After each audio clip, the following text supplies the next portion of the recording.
சொன்னால் உன் வாழ்க்கை பழைய வாழ்க்கை தான் வாழ்ந்து கொண்டிருக்கிற. இங்கே வந்தால் எல்லாமே மாறிச்சு. நான் இப்படி தான் நினைப்பேன், இல்லை இப்படி நடக்கும். ஒரு ரூல்ஸ் ஒன்று இருக்குது, ஒரு சட்டத்திட்டம் ஒன்று இருக்குது. அந்த சட்டத்திட்டம் பிரகாரம் ஒரு மனிதன் நடக்க வேண்டும் என்று வேதம் சொல்லுது. அப்போ இங்கே முறைகளை கற்றுக் கொடுக்கிறார் என்று வேதம் சொல்லுவாங்க. இப்படி இருக்க ஒருவன் கிறிஸ்துவுக்குள்ளே இருந்தால் புது சிருஷ்டி. அவன் வாழ்க்கை புதிதாக மாற்றப்படுகிறது.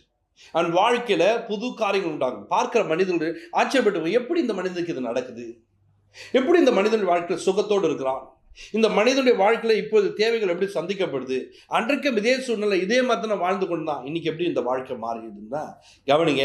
அவன் புது சிருஷ்டியாய் மாறுகிறான். அவன் புது சிருஷ்டியாய் வாழ்கிறான். அவன் புது சிருஷ்டியாய் மாறுவதற்கு அவன் கிறிஸ்துவுக்குள்ளே வாழ்வதற்கு முயற்சி எடுக்கிறான். அவன் பாருங்க, அன்றாக இயேசு கிறிஸ்துவை தெரிந்து கொண்ட மாதிரி பக்கத்தில் ஒரு சபையை போவான். அந்த சபையில் போயிட்டு அங்கே ஜபத்துக்கு போகும்போது ஒன்றுமே